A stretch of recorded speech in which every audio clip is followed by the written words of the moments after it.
Aaron Rodgers, does he have enough playmakers to keep up with Tom Brady? Steve Mariucci, your first up. Yes, he does. And if anybody thinks that Aaron Rodgers can't win a game like this in Foxborough, you're not a good fan. I mean, you got to watch. Wow. You got to know these quarterbacks. They're good enough to win any day, on any given Sunday. Not a good fan. You got to be smart enough to know that these guys can win. And you know, I like his supporting cast. You got Jimmy Graham against and Gronk. Okay, the two tight ends. Gronk hasn't scored a touchdown in six games. Okay, Jimmy Graham can get it done. Talk about the receiving core. Devontae Adams is a great player, not just a good player. And Randall Cobb can get it done. And Geronimo Ellison, I don't know if he's going to play, but Equanimous St. Brown, I knew his dad. He was Mr. America. We used to lift weights together. He'd lift and I'd watch. All right, but the Pats have a lot of good receivers too. But in terms of, hey, can he keep up with them? Yes, he's got the same kind of supporting cast as Tom Brady does, and this game's going right down to the wire. And I love the chances for the Green Bay Packers in Foxborough. Do you think Rodgers can win this game in Foxborough? And Tom Brady? Yeah, do you think so?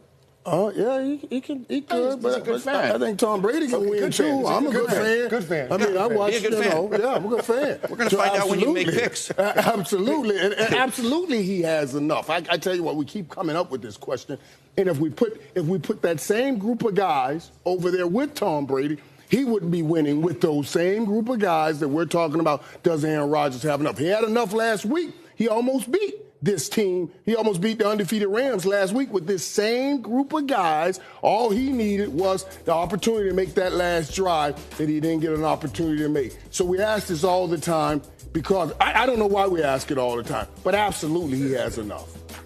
Well, and I'm going to say that I agree with you guys in terms of playmakers between the lines. I'm going to ask the question, does he get enough from his coaching staff to help him win games like this? I've been saying it for years that I feel like their offense is very stagnant, and they force Aaron to have to do a lot on his own. I watch Brady, and I say, man, nobody creates more easy opportunities for their quarterback than Josh McDaniels and company. Watch this from Monday night. They're going to run this exact same play. Hitch, seams, choice route in the middle. 3 straight plays in the Monday night game. Okay, we got 3 deep. No problem. Check the seams. Work it right to my hitch on the outside, Michael. We're going to come back. Very next play, we're running it again. Okay, now they're going to give me quarters. Okay, so I can't have my seams, so I'm going to work inside to one-on-one with Julian Edelman. Okay, what the heck? Let's run it a third time in a row. And let's see. Oh, now they're gonna rotate. They're gonna rotate back to 3 again. Check my hit or my seam to Gronk. Now I'm gonna hit my hitch again. Bing, bang, boom. We're gonna run the same play over and over again. Tom's comfortable with it. It's probably their favorite play. They ran it 8 times at least in the game, and it's just like, this is what we do. We do it well with different personnel. Let's stick with it and allow Tom to get the ball out of his hands. Every one of those throws was within 6 yards of the line of scrimmage. Easy throw, easy throw, easy throw, and save it for him to have to make one or two big throws down the stretch. Let me follow up with you, if you don't mind, because I had Greg Jennings on my show this week, and Greg Jennings was very vocal about how the current coaching staff does not allow Rodgers to keep feeding the best players that he does have of his weapons, that they spread it out schematically too much, that they're not feeding Devontae Adams, that they do have the weapons, but they're not feeding their weapons enough because they're too scheme-oriented. Yeah. What does he mean by that, and what are you seeing? Because there, you could also say, well, that's not imagine if they run the same play 3 straight times. So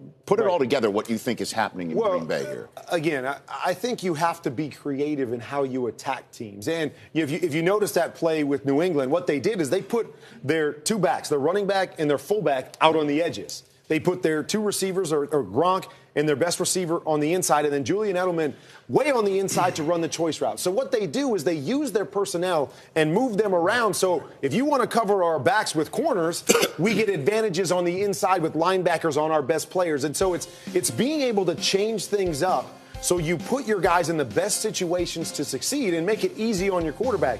When I think of Green Bay, they don't do a lot of motions. They don't do a lot of formations. They leave their guys in their one-on-one spots on the outside and say, okay, you have to win one-on-one all the time.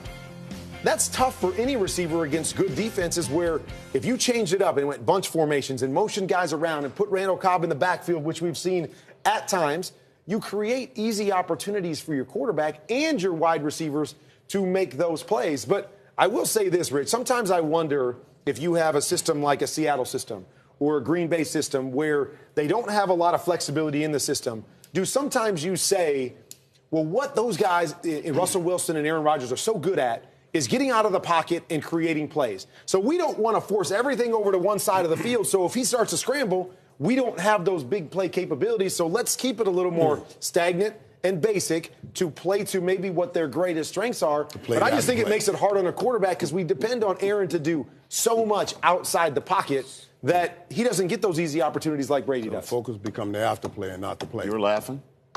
Well, I was going to disagree with him, but we might be running out of time. He's only got the highest passer rating in the history of the world, okay, with this system and this coaching staff. And you know what, Kurt? You know what else? Peyton Manning had guys play right and left. They never motioned anybody. And so, I mean, this is prompted by a 3-3-1 record. That's why we're talking about it. Aaron Rodgers. Let's go ask Aaron if he'd rather have 8 champions or 8 Super Bowls or the highest quarterback rating.